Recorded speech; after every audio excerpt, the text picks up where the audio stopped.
Cuando calienta el sol aquí en la playa, siento tu cuerpo. Welcome to God is Open. I am your host, Christopher Fisher. Today on God is Open, we are going to be discussing the life and times of Origen of Alexandria.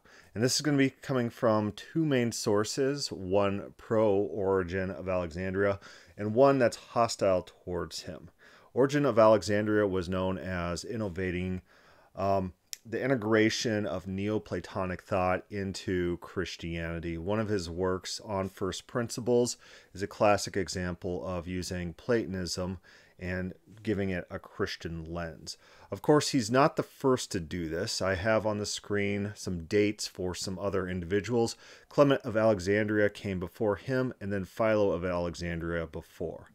And Origen of Alexandria, guess what? They're all coming from the same location. Surprise, surprise. But let's talk about Origen of Alexandria and his life. Oh, where did he grow up? What did he do? What sources do we have? We don't really have any autobiographical stuff. He doesn't talk about himself in his own life, and so our main sources have to come from outside of him. The first source that we're going to be dealing with is Eusebius. And Eusebius is a church historian, very famous for writing the church history. He is very favorable towards Origen of Alexandria, so he gives him a favorable slant. And he quotes in his work, quotes from Porphyry, who's a Neoplatonist, a disciple of Plotinus, who's a disciple of Ammonius Saccus. Who else is a disciple of Ammonius Saccus? Origen of Alexandria. And so Porphyry's not favorable to the Christian Origen of Alexandria. He actually mocks him, but his mocking is used by Eusebius in a positive way in order to illustrate the strengths of Origen. So there's some interesting things that we can gather from that account as well. But Origen pretty early had some enemies. He had people who condemned him as heretic for some of his views. Remember, he's first integrating Platonism into Christianity. Then it becomes more refined, and then all of a sudden the innovators of this Platonizing of Christianity, suddenly these individuals are the heretics because they don't have this fully integrated Platonic system. Origen has, often when you're listening to Origen podcasts or things about the teachings of Origen, they'll say things that he believed as if those things are heresies, but they won't explain why it is he believed those things. They'll say that he believed in the pre-existence of the soul or universal salvation. But trust me, this is not the concept of modern day people who believe in universal salvation. He was a good Platonist. He believed that all things flowed from the one and all things need to return to the one. There's this cyclical action within creation. In that way, all things are going to be saved. He wasn't just a everyone goes to heaven type of guy. It was a Neoplatonic metaphysic that he was implementing. And the people who are discussing, quote unquote, his heresies will forget, they will neglect to mention the reasoning and specifically what he believed about those issues. And then they'll just quote them in our modern understanding and say, oh yeah, that's super heretical, right? But no, he's a good Neoplatonist. He's a good Platonist. He understands his systematic fairly well. You could read his On First Principles, which talks about these different ideas. But we're not going to be doing that tonight. We're actually just going to be going over his life, who he was, where he grew up, and how he was known in the ancient world. So we're going to start with Eusebius, and this is in Church History, Book 6, and it talks about Origen's dad, who Eusebius claims Leonidas called the father of Origen, who was beheaded while his son was young.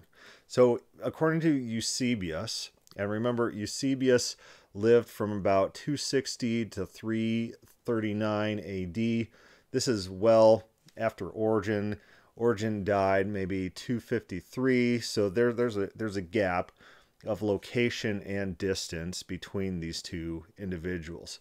Porphyry, on the other hand, who is quoted, does claim to know Origen, so has a little bit more direct interaction and was a disciple of Plotinus, who was a fellow disciple of Ammonius Sanctus with Origen. And so we'll take a look at those conflicting accounts. But according to Eusebius, Origen had a father who was persecuted, martyred. Origen grows up in a church family, a Christian family, that teaches him daily the scriptures. And Origen has a very big zeal for studying Christianity. So much so that he longs for martyrdom. Eusebius writes, "It was the 10th year of the reign of Severus, while Laetus was governor of Alexandria and the rest of Egypt, and Demetrius had lately received the episcopate of the parishes there as successor of Julian. As the flame of persecution had been kindled greatly, and multitudes had gained the crown of martyrdom, such desire for martyrdom seized the soul of Origen, though yet a boy, that he went close to danger, springing forward and rushing to the conflict in his eagerness." Right, so he really wants martyrdom. "And truly the termination of his life had been very near, had not the divine and heavenly providence for the benefit of many prevented his desire through agency of his mother." His mother is a professing Christian, so what does his mother do? At first entreating him, next, but finding when he had learned that his father had been seized and imprisoned, he was set more resolutely and completely carried away with zeal for martyrdom, she hid all his clothing and thus compelled him to remain at home.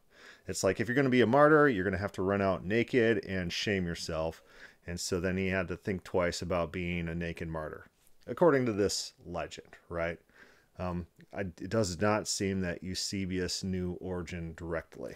So, of course, Origen's father is in prison. Then Eusebius starts talking about the life of Origen. He says that he was trained in the divine scriptures from childhood and had not studied them with indifference. He was very zealous towards these scriptures, according to this account. He says, "For his father, besides giving him the usual liberal education, had made them a matter of no secondary importance. First of all, before inducting him into the Greek sciences," all right, so keep that in mind. He's known very acutely for his study in Greek philosophy. That's what's being referenced here. "He drilled him in sacred studies, requiring him to learn and recite every day." And so this is like an extreme Christian type household being described here. "Nor was this irksome to the boy, but he's eager and diligent in these studies, and he was not satisfied with learning what was simple and obvious in the sacred word, but sought for something more, even at that age busied himself with deeper speculations, so that he puzzled his father with inquiries for the true meaning of the inspired scriptures." So in this account, he's so zealous for the scriptures that he annoys his dad, and his dad is secretly happy, as it goes on to say. Paragraph 12, "But when his father ended his life in martyrdom, he was left with his mother and 6 younger brothers." So what happens here? His father's dead, and then he has to go live with a rich benefactress woman. So paragraph 13, he's now staying with this rich woman of great wealth, and he's staying with a notable heretic as well. And this man is named Paul in the next paragraph, but we just don't know who he is and what he's teaching. It says, "She, the woman of wealth with whom he's staying, was treating with great honor a famous heretic then in Alexandria, who, however, was born in Antioch. He was with her as an adopted son, and she treated him with great kindness." And so this individual draws a lot of people to the conversation, and Origen, apparently in this legend, is able to demonstrate his great skills. It's interesting to note that Eusebius doesn't quote his sources for any of this, and so apparently it's a word of mouth. We just don't know. Eusebius then goes on to recount how Origen again and again escapes persecution. They chase him down. He escapes. He gets through everything. We're going to compare this to the other account of Origen's persecution and how it is handled. But in this account, he endures to the end. Eusebius concludes with this statement: "For they say that his manner of life was as his doctrine, and his doctrine as his life. Therefore, by divine power working with him, he aroused a great many to his own zeal." He says they say, all right? This is all word of mouth type stuff.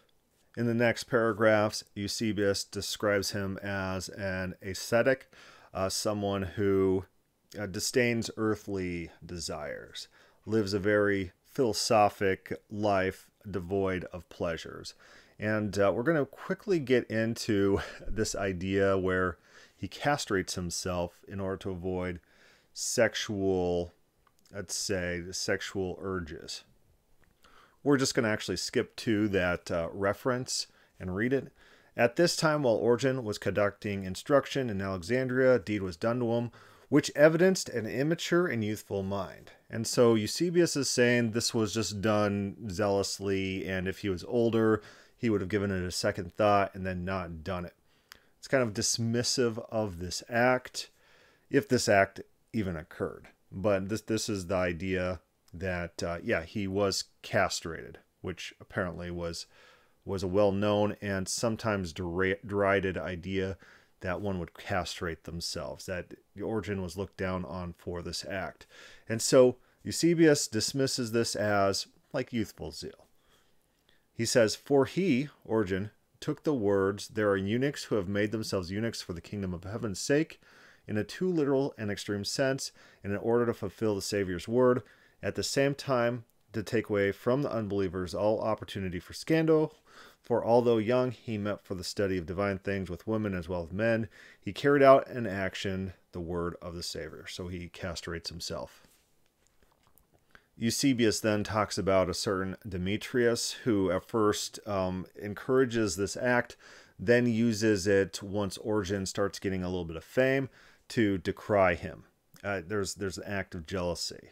Reversing course, let's go back to Clement of Alexandria. So we already discussed how Clement was an innovator in Neoplatonism. And in the book, The Neoplatonists of Alexandria, it makes a pretty bold claim that Clement of Alexandria was the first Neoplatonist, the first person to popularize Neoplatonism, was a Christian, the founder of this school, so to speak. But there's other ideas about categorization of Platonism, and really it's all one big continuum. It's not there. There's not these definitive schools of Platonism that the terms might make us think about. No, Origen believed the same things as Plotinus generally, who believed the same thing as Plato generally. You remember Plato has the treatise on the one's ineffable, the one's immutable, it's simple, doesn't have parts, these types of things. These are normal Platonistic ideas. So Eusebius says Origen is a pupil and studied under Clement of Alexandria. There is some overlap in their time frame. In Alexandria, while Clement's growing old, Origen is growing up. All right, now we're down to chapter 16 in Eusebius. It's about Origen's earnest study of divine scriptures. So that's one thing we do need to give Origen. Origen understood the Bible very thoroughly. He compiled a huge list of texts and variances between various Old Testaments. Remember, he said the New Testaments are so varied that he doesn't even dare try what he did with the Old Testament. But he's also our source for ideas such as the Jews not using the Septuagint because the Septuagint was a bad translation that didn't translate accurately, and they instead preferred the better translations, the more accurate translations, such as the Aquilo. It says here, he investigated also the works of other translators of sacred scriptures besides the 70, in addition to the well-known translations of Aquila, the Symmachus, and Theodotion. He discovered certain others which had been concealed from remote times in what out-of-the-way corners I do not know, and by his search he brought them to light. So he is well acquainted with the scriptures. I will give them that, and I think he's fairly reliable on that front. Remember, he didn't believe the scriptures. He was an innovator of allegorizing the scriptures, and so he doesn't have the same motivations to corrupt the text that other people might have, right? To rewrite things in order to just make them more palatable. He already does that. He has a systematic to do that. Scrolling down, chapter 18, Ambrose, who used to be a follower of Valentinius, the Valentinians, converts to Christianity through Origen. Remember, Ambrose is the spiritual father of Augustine, Augustine's pastor, and converts him to Christianity through this idea that you have to read the Bible in light of philosophy, in light of Platonism. Eusebius writes, many others also, drawn by the fame of Origen's learning, which resounded everywhere, came to him to make trial of his skill in sacred literature. And a great many heretics, and not a few most distinguished philosophers, studied under him diligently, receiving instruction from him not only in divine things, but also secular philosophy. For when he perceived that any persons had superior intellect, he instructed them also in philosophic branches, in geometry, arithmetic, and other preparatory studies, and then advanced to the systems of philosophers and explained their writings. He made observations and comments upon each of them, so that he became celebrated as a great philosopher even among the Greeks themselves. Eusebius writes, and he instructed many of the less learned in the common school branches, saying that these would be no small help to them in the study and understanding of the divine scriptures. On this account, he considered it especially necessary for himself to be skilled in secular and philosophic learning. He's teaching people to interpret the Bible in light of Platonism. And we'll get a little bit more in detail into that. Eusebius, this is a brag. This is not like, this is a naughty thing to do, is to interpret the Bible in light of Platonism. This should be celebrated. He had this philosophical knowledge, this philosophical training, and he interpreted the Bible in light of these things. Eusebius writes, the Greek philosophers of his age are witness to his proficiency in these subjects. We find frequent mention of him in their writings. Sometimes they dedicated their own works to him. Again, they submitted their labors to him as teacher for his judgment. Now here's where we start quoting Porphyry. And who's Porphyry? He's the disciple of Plotinus, who's the disciple of Ammonius Saccas, who was a teacher of Origen, right? Eusebius is going to claim that Ammonius Saccas was a Christian and remained a Christian till his death, but Porphyry says exactly the opposite. We don't have Porphyry's direct works.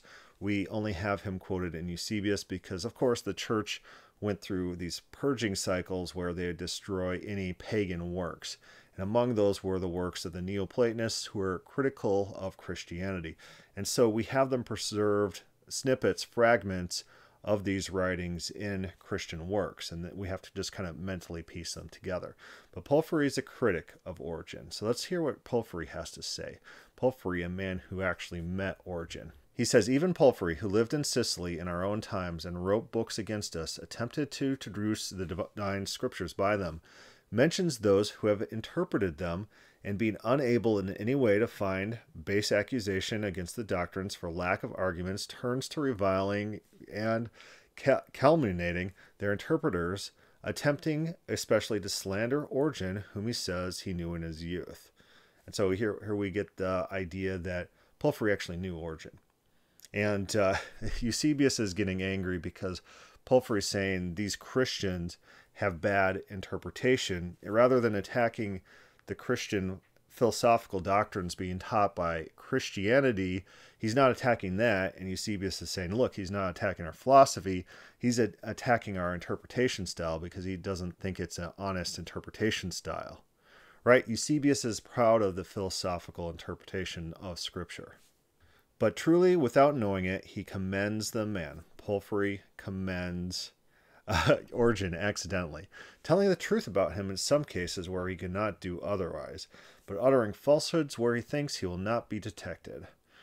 Right? I mean, it doesn't seem to me that Porphyry is just a dishonest guy just telling lies. But to Eusebius, he needs to be, because some of the things Porphyry says, Eusebius doesn't seem to like.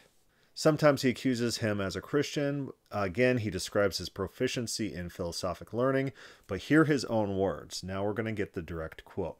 Some persons, desiring to find a solution of the baseness of Jewish scriptures, and this is not like common air being base, being awesome, being cool, being grounded in truth.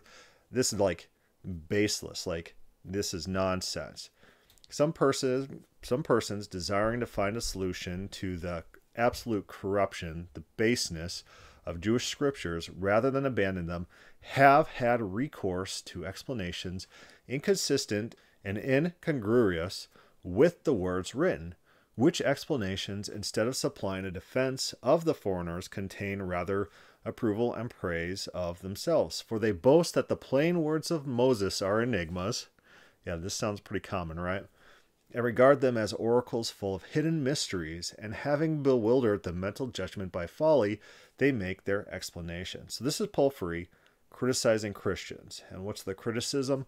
That they take the plain words of Moses and then make them into like super mysteries. And oh, this is what they really mean. Read Philo of Alexandria in his commentary on Genesis, and you'll see him doing this.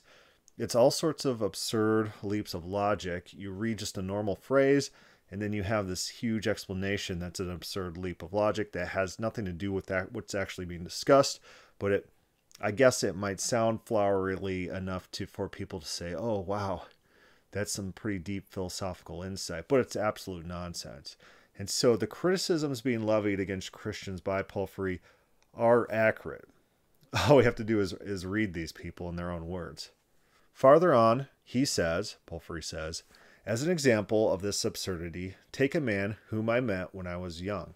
So there's a direct quote. He knew Origen when he was young, and who was then greatly celebrated and still is, on account of the writings which he has left. And so there's an acknowledgement. Origen is very popular. I refer to Origen, who is highly honored by the teachers of these doctrines. For this man, having been a hearer of Ammonius. So we haven't heard of Ammonius up until now. So it's interesting that Eusebius leaves him out of the commentary thus far. Where does that fit in Eusebius? Who had attained the greatest proficiency in philosophy of any in our day, derived much benefit from his teacher in the knowledge of the sciences. And so Ammonius is actually giving most of the stuff, guess what? Not only to Origen, but also to Plotinus, the Neoplatonist extraordinaire who popularizes Neoplatonism and then delivers that through his writings, Porphyry's writings, to Augustine, who incorporates these ideas into the church. It's all coming from the same source, all coming from Ammonius Sanctus, who is an Eastern Neoplatonist. For Ammonius, being a Christian and brought up by Christian parents, when he gave himself to study and to philosophy, straightway conformed to the life required by the laws. These are not the laws of Moses. He actually converts away from Christianity in this account. But Origen, having been educated as a Greek in Greek literature, went over to the barbarian recklessness. So in Porphyry's account, Origen is not brought up in a Christian family. In Porphyry's account, Ammonius Sanctus is brought up in a Christian family and then converts over to paganism, and the opposite is the case for Origen. They're kind of like mirror images of each other. Origen is brought up as a Greek, as a pagan, and then converts over to Christianity.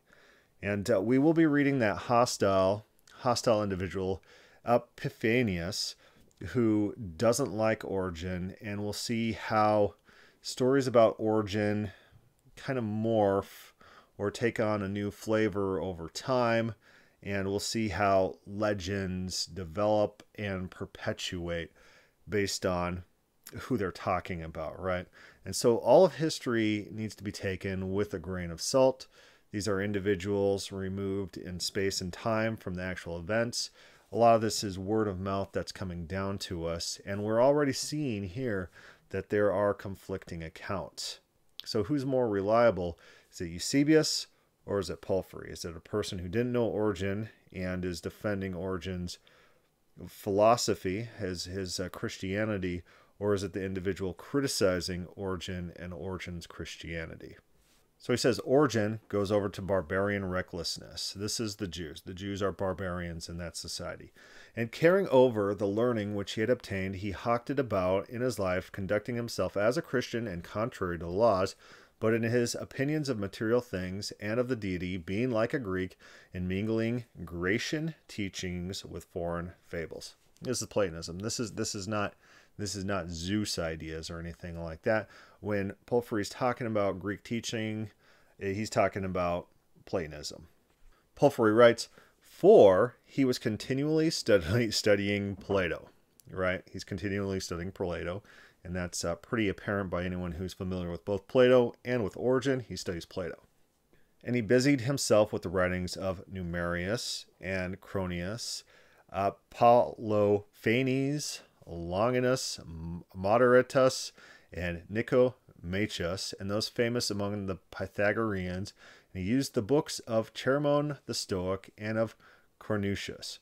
Like all the Neoplatonist type philosophers, he's studying these people, becoming acquainted through them with the figurative interpretation in Grecian mysteries. He applied it to the Jewish scriptures. Now, keep in mind that the mysteries, we do have a couple podcasts that we did on the mysteries, and the mysteries were basically ascension cults, ascend the material world into the divine. We hear Plato talking about these mystery cults and their ascension rituals and the goals of these mystery cults, and then we have those types of ideas echoing through the ages. That's what they were set up around, is some sort of Platonic purification and ascent, some sort of meditation to reach these higher realms. And Porphyry seems to be referring to this idea as well, that these mystery cult customs, these mystery cult rituals are being applied to Judaism, right? Mystery cultism, Judaism being turned into mystery cultism. Eusebius says, this is said by Porphyry in his third book of his work against the Christians, which is lost to us today. We don't have it. He speaks truly of the industry and the learning of the man, but plainly utters falsehood. For what will not an opposer of Christians do? Yeah, anyone who opposes Christians, they just lie. Yeah, when he says that he went over from the Greeks and that Ammonius fell from the life of piety into heathen customs. And so Eusebius is doing two things. He's saying Origen was raised a Christian and stayed a Christian, and Ammonius was raised a Christian and stayed a Christian, that all these people are Christians, and Porphyry's just making up that these people weren't Christians because he doesn't like Christians, and so those data points behoove him, so he's just making them up to slander the Christians. All right, now, paragraph 10. For the doctrine of Christ was taught by Origen by his parents, as we have shown above, and Ammonius held the divine philosophy unshaken and unadulterated to the end of his life. His works yet existent show this, as he is celebrated among many for the writings which he has left. So here is where we get into some interesting ideas, that there's two Ammoniuses, because Ammonius Sanctus did not actually write anything, but there's existent works by an Ammonius which categorizes scriptures, things like that. And so the idea is, just as there's two Origins, Porphyry writes about an Origen who's just a good Platonist, who he's familiar with, that was also a hearer of Ammonius Sanctus, that's different than the Christian Origen. Just like that, there's two Ammoniuses, and Eusebius is mixing them up, and mixing up the Christian writing Ammonius with the Ammonius Sanctus, who did not write anything. For example, the work entitled The Harmony of Moses and Jesus and such others are in the possession of the learned. And there's also a book that harmonizes the Gospels as well. And so there are, at that time, writings by an Ammonius, which is probably not to be confused with Ammonius Sanctus. We will just be covering Origen's early life because there's a lot of material here, but eventually he goes to Caesarea, and has a library there. And that's actually how we have the preserved works of Philo of Alexandria. The Jews did not preserve those works. Origen was a student of the works of Philo of Alexandria, who also was a famed he took the scriptures in an allegorical sense. He is famed at making the scriptural stories spiritual and giving allegorical, spiritual, and non-literal meanings to the text of the Bible. So let's now turn to one of Origen's critics. We already talked about Jerome a little bit. We looked at the timeline. Jerome's a little bit after Epiphanius. Epiphanius is the critic that we'll be quoting here, but Jerome also is a critic, and we do learn some things from Jerome. He repeats some of these legends, but Jerome also is not a fan. There's a huge letter where he disclaims anything to do with Origen. He says, I could quote him on good things, but I'm not an Origenist. I don't follow Origen, and he's got a lot of problems. But the longest, most existent anti-Origen spiel is by this Epiphanius from 310 to 403 AD. And I'm being generous, and so maybe it's more like 320 to 403, and Origen's dying in 250. So, this is maybe 100 years later, separated by distance, separated by time. But guess what? Origen's ideas are falling out of favor, and you have a new Neoplatonistic idea of Trinity. And so Origen's pre-hypostatic union ideas are falling out of favor and now becoming heretical, and now he's being condemned by his own party because his own party developed past what he's established, right? And so they criticize him so much so that they're now going to start defaming him. They're going to spread rumors that seem to be conflations with other accounts. Something happens to someone else. Oh, guess what? Now it is a story about Origen, and it's something defamatory towards Origen. It's probably happened to someone else that's being repurposed, because these legends sometimes morph into one another, right? You don't keep the story straight, the actor changes. So in Epiphanius's account, Origen again is the son of Leonides, and Leonides is martyred, so that does line up. He says he's well schooled in the Greek education and brought up in the church and became known at Alexandria in the Emperor Decius's time. He was a native Egyptian, but lived and was brought up in Alexandria, perhaps also went to the schools at Athens at some time. He goes on to say, it is said that he suffered a great deal from the holy word of faith and the name of Christ, and indeed was often dragged around in the city, insulted and subjected to excruciating tortures. But guess what? It doesn't hold, not always. Let's scroll down to the next paragraph. But his deeds did not always remain worthy of the prize until the end. He had been an object of extreme envy for his superior learning and education, and further provoked the authorities to his day. With diabolical malice, the workers of iniquity thought of mistreating him sexually and making that his punishment, and they secured a black to abuse his body. But Origen could not bear even the thought of the devil's work, and shouted that, given the choice of either, he would rather sacrifice. He's going to sacrifice to the false gods. Certainly, as is widely reported, he did not do this willingly either, but since he had agreed to do it at all, he heaped the incense on his hands and dumped it on the altar fire. Thus he was excluded from a martyr's status at the time by the confessors and martyrs who were his judges, and expelled from the church. So he's kicked from the church for sacrificing to false gods because he didn't want to be a martyr. Compare this with the account in Eusebius, in which he's so zealous he has to be held back from martyrdom by his mother's actions.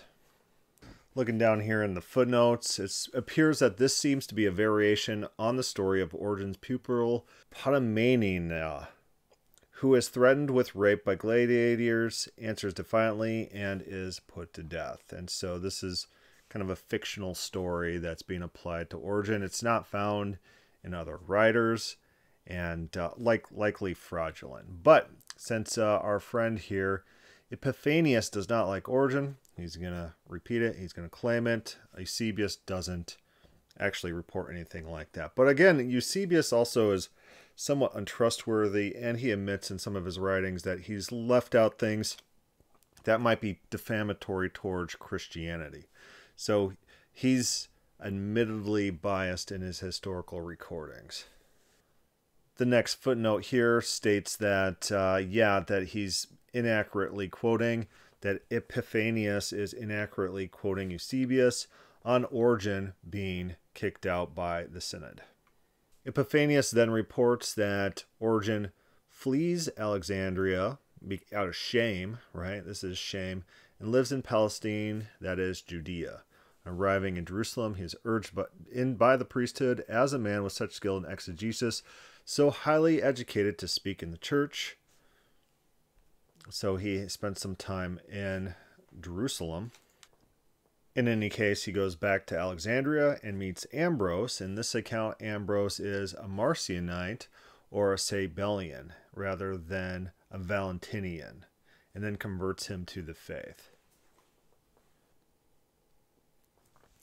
Then in conclusion, well, for our purposes today, Epiphanius talks about his self-castration, which he criticizes to no end. And if you're very interested in this, you could go pull up this book and look at the following sections, which details what Epiphanius believes are the various heresies of Origen. But let's keep in mind what we just witnessed today. We witnessed 3 different authorities on Origen, 2 hostile and 1 pro-Origen. The most hostile one is also the most immediate, which is Porphyry, who actually met Origen and had a great dealing with Plotinus, who was a co-follower of Ammonius Sanctus during their time in Alexandria. And so Porphyry probably has more direct knowledge of Origen than Eusebius. Eusebius seems to be a propagandist, and Epiphanius is trying to be anti-propagandist with his own propaganda against Origen. And so what do we make of all of this? I would say probably the most trustworthy is going to be Porphyry, that Origen was raised as a Greek, converted to Christianity, and probably Eusebius is correct in talking about his dedication to Christianity after his conversion. Maybe his father was Christian, maybe his father was martyred, but maybe Origen still was raised as a Greek and then converted over to Christianity and then became zealous for it. Of course, he's celebrated in his time for being a great intellectual, and after he dies, that's when his fame starts going downhill, where he starts getting criticism that he can't actually respond to. And who knows, maybe if he was alive during the time of Augustine, they could have hashed it out and came to the most Platonistic solution, and he wouldn't be a heretic anymore. But he died before all that happened, and so his works were enshrined and hated for it. So stories had to be invented negatively about him, defaming him, because you can't just be a heretic. You also have to be a bad human being, right? And that's the idea of Epiphanius, taking various stories they've heard and applying it to Origen, trying to defame his character. He has to be a bad person in addition to being a heretic. And then you have individuals like Jerome, making selective use out of Origen and fully disclaiming Origen. I think Origen lately has had somewhat of a revival. People have been seeing some value in his work, and his value to us, of course, is as a data point in the Platonization of Christianity. One of the first Platonist treatises merging Christianity and Platonism on first principles. Just go read his section on God. Go read his section on Trinity, on relations. It's not very long. You could get through it, and you could kind of see the elements of what we talk about with Neoplatonism, where God is a simple essence without parts. Origen was very critical of the body, of corporal existence, and that sort of those sort of ideas were perpetuated in the church. Again, Clement of Alexandria first came before Origen and was a teacher of Origen. Origen was a dedicated scholar. He knew a lot about the Bible. He collected various works, and preserved them for us today. We should be extremely grateful for Origen and his library at Caesarea, and saving alive these works that would otherwise be lost. Philo of Alexandria would be lost to us today if not for Origen. So we have a lot to thank this man for, and we should treat him with some sort of respect for his scholarship. And that's really important, not to lose sight of what he's done for the modern world. But he does seem to be defamed in later years when his memory starts fading and when it's supplanted by a more pure version of Platonism, one that fits their idea of hypostatic union a little bit better than Origen had developed, right? You weren't removed enough from Christ in order to develop these theories, and so now you are a heretic, even though there's not predecessors for these ideas. Anyways, that's what I wanted to talk about today. Questions or comments, put that down below or start a thread on the God is Open Facebook page. Thank you for listening.